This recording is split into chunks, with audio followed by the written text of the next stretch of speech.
Welcome to another episode of the CEO Pick. I'm Dave Osh, the CEO of Varlinks that sponsors this show. We transform the invisible human tendencies that inhibit business performance in high complexity. Our purpose is to evolve leadership effectiveness so that together we create a ripple effect of unity in the world.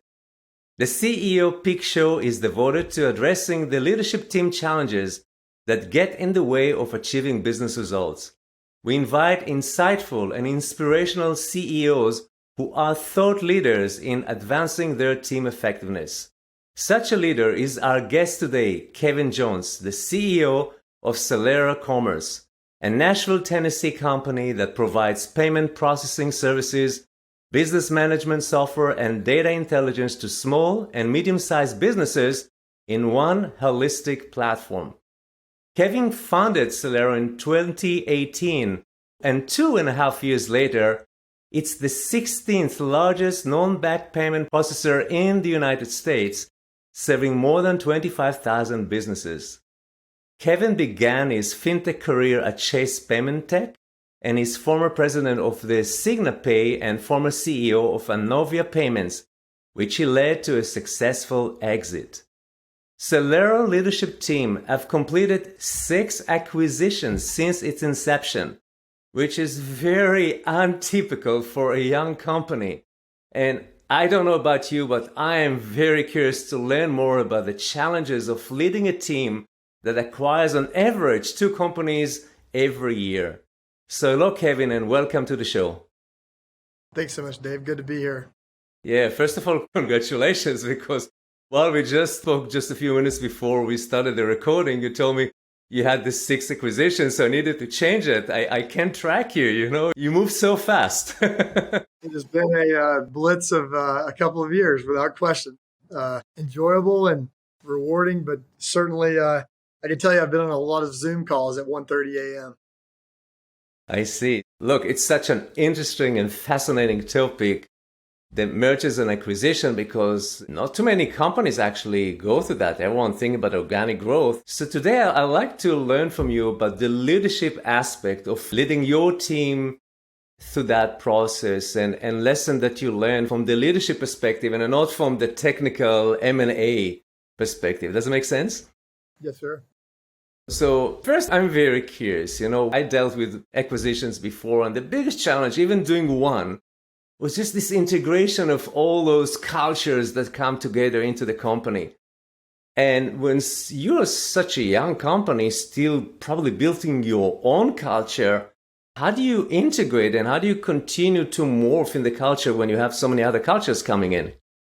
Yeah, it's very challenging, especially during the pandemic period that we're in, because obviously we're not able to spend as much face-to-face time and create that sense of community in traditional ways. But I will say that one of the core reasons we've found success is that a lot of the people who make up our core executive team at Celero are people who I have worked with in previous organizations.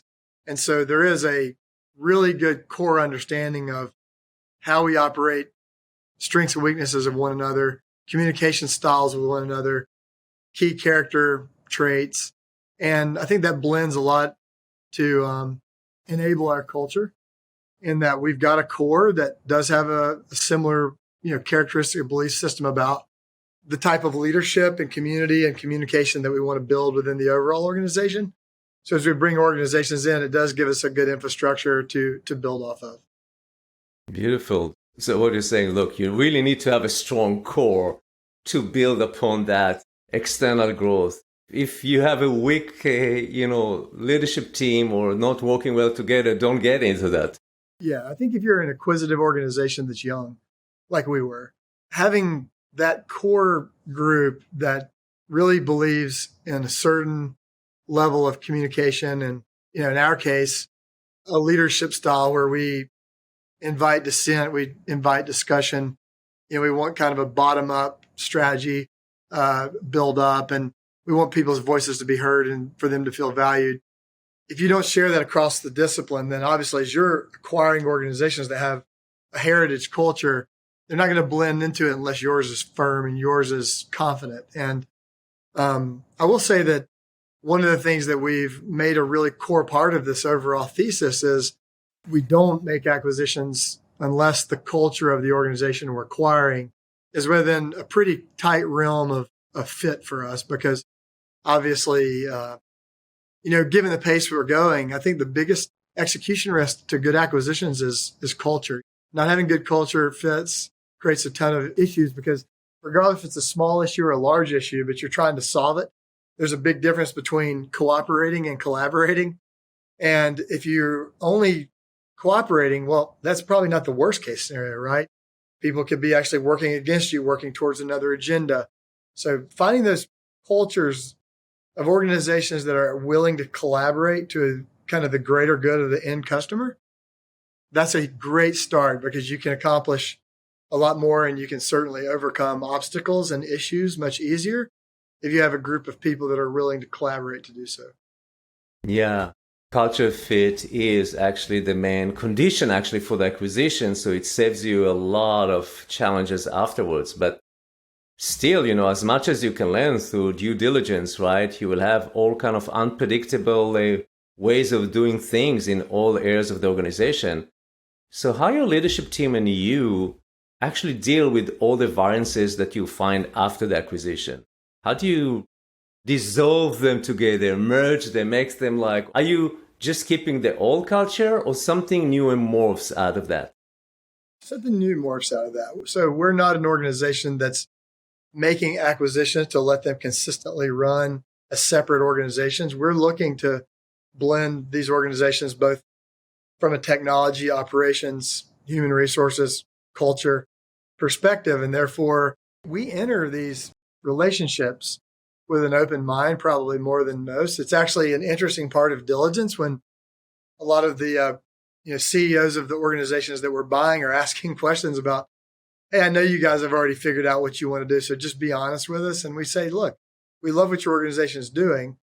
We know it can be a great fit, but we really are approaching this with having a strategy meeting after close to really discuss how we can blend these things appropriately. And, they may have best practices that are superior to ours and vice versa. And in those cases, we try to remain, acquire people that have small egos and manage our own egos such that we can be an organization that isn't made up of people who want to be right, but instead made up of people who really want to win. And winning a lot of times is losing the debate, understanding that maybe someone else had a better point. And I think remaining open-minded.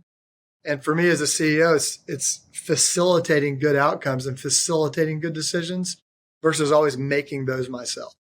And I think as long as we have a leadership team that has that common theme of not needing to be right or not needing to make the decision, but wanting to facilitate the best outcome, then it cuts a lot of time off being able to make significant progress.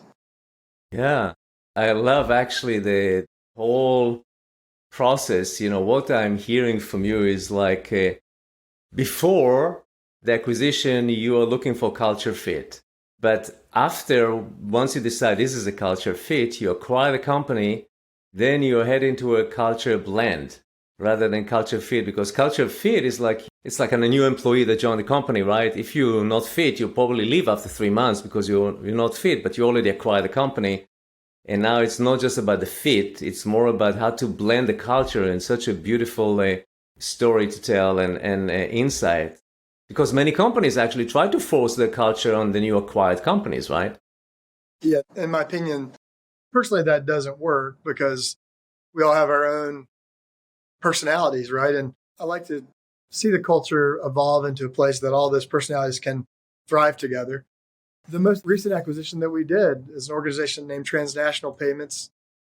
We've been incredibly, not surprised, but pleased, the thoughtfulness of their leadership team and the opinions of their leadership team. And they add a significant amount of depth to our thought processes and debates internally and have provided a lot of value into our organization, creating scalable processes that will help the organization. And I do think a lot of that comes from, one thing that we're really dedicated to is our customer, and our customer specifically is a small to mid-sized business. So, we have a little bit of a chip on our shoulder around even during the pandemic, it helped a lot of organizations thrive, frankly, big box, whether it may be, Target or Walmart or Amazon or several organizations that, you would call COVID stocks that they did better because of COVID. Small to mid-sized businesses obviously were just the opposite. And for many years, those larger organizations have had, big data analytics. They've had rewards programs. They've had communication portals to their customers. They've had seamless and integrated payments solutions that were available through kind of an omni-channel offering. The small to mid-sized businesses, the Joe's Pizza, the dry cleaner, the brewery, they haven't had all of those tools. And so, a big passion from our organization is to bundle those tools together in an easily digestible package such that these small to mid-sized businesses can compete and win. And when we find organizations out there that have a similar passion for that enables us, I think, to get to the right culture a lot more quickly. We're an organization that believes that we can treat our customers really well and our partners really well, our employees really well, our investors really well, and still make money. So we don't want to get out of balance, just focusing on the investors and not the customer or not the investor. But, we believe that there's a good balance of a sustainable value proposition with a product set that enables all those four parties to be to thrive, kind of in unison. Yeah. So this is like the COVID creates a lot of new opportunities actually in the domain of digital. But something that you mentioned actually got me very curious about the leadership teams, especially of leadership teams of other companies that you acquired. I was an executive in two large companies, semiconductors companies that actually merged. And in the two situations, I left because I just didn't find myself. So in the new company, in the merged company. So what happened with the leadership teams, the CEOs or the team leaders of other teams that you acquire? What happened at the level of the top leadership in your company when an event like that happens? It's been a varied outcome. And, strength and weakness of mine is probably over communication and high level candor. So, we've been very open and honest during the diligence process of how we envision those outcomes.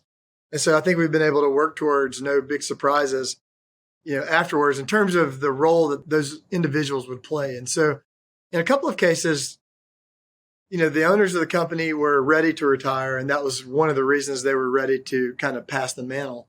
Luckily for me, being in this industry for a little over 20 years, gosh, I don't even want to think about how many years it's been now, but being able, I've known some of these folks for many years as well and had a relationship. So, one of them knew that I had a lot of experience in the specific distribution channel that they represented for our thesis, and they did trust that our organization could take that on and that they'd feel comfortable retiring. And so that actually led us to that table. So a couple of them, the retirement enabled them to move on, and kind of that next layer under them was able to take on additional responsibility. And, with a couple, we have really high level growth plans for their organizations. And so we feel like, A, we want to keep them around, but B, we want them to take additional responsibility and continue to think in an entrepreneurial way that they continue to grow their business in a material manner, and they're not, taking their foot off the gas. So we're trying to maintain that intellectual curiosity and challenge and ability to, have control such that they're still interested and want to be a part of what we're doing. Beautiful. So there aren't any surprises. So you bring everything to the table even before the acquisition, so people won't be surprised after. Just before we started the recording, we talked about, you mentioned something about the volatility. I like you if you can elaborate, because we expanded it into how do you deal in terms of leadership with the volatility, with the complexity in the market, with the uncertainty that you have, especially such a fast-moving industry that you operate with? How your leadership deal with the complexity and volatility? It sounds overly simplified, but communication is like 1, 2, and 3. So, and I'm not stating that we don't have our challenges with it at times, but the cure is always, really candid communication. So forming the relationships to where you can have that in a positive way. There are surprises, right? Macro and micro surprises. Pandemic, the government shutdowns, that was obviously a surprise. Created a ton of noise, in our business because 22% of SMBs have gone out of business. And in the meantime, a lot more had a drop in volume. So it created some tensions, obviously. But I would say that created a real opportunity for us as an organization to, put our foot on the gas while, we assumed that many of our competitors were kind of pausing. We felt like we could accelerate, and hence why we did the 2 acquisitions. But also it created an opportunity for us to really think about our core mission to our employees, core mission to our customers, because obviously we weren't going to hit budget last year. Those things were out the window. And what we could do though was service our mission, which was to help small to mid-sized businesses thrive. And we kind of changed it last year to survive and thrive. And I was really proud of our response to that, both in the way that we communicated to our team members, and the way that we communicated to our partners and our merchants. And we held hundreds of webinars, had weekly all hands calls internally, had weekly all hands calls that partners could jump on. We tried to help our merchants pivot as quickly as we could. So I know we don't want to get too technical. So from a leadership perspective, it was taking that culture that we had created where people feel empowered to share ideas and just openly communicate in I'm not going to say chaotic manner, but at the beginning of COVID, a manner to which we could make a difference quickly and start executing on that. So as a result of just several brainstorming sessions at the very beginning, we split the company basically into an offense and a defense. The offense was to help our customers pivot, and our defense was to protect our company and our employees. And so we had really 2 groups of people focused on 2 different things, kind of regardless of title.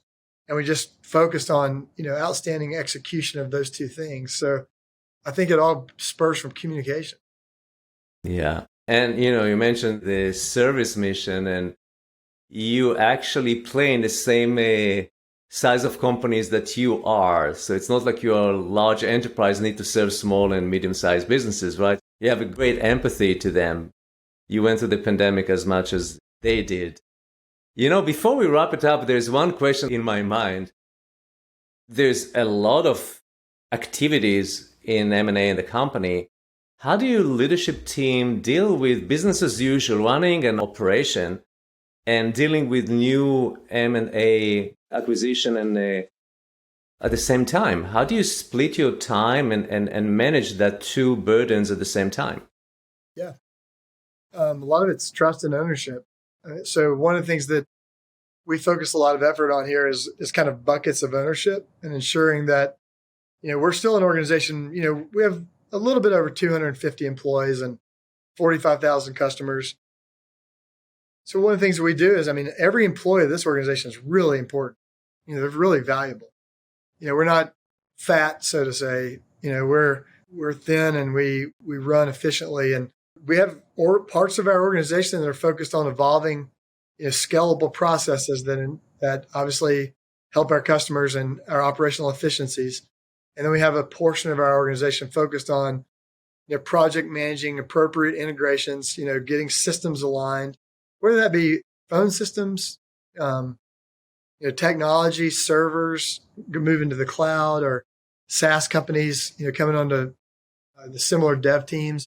It's integration of those processes and human resources, of course, that they focus on. And so we've aligned our organization such that there's a big portion or plurality of the organization that's running, a sound, efficient business with a focus on customers. And then we have an arm of our organization that's really focused on appropriate integrations and enabling, the voices of those new personnel assets to enrich the company's value.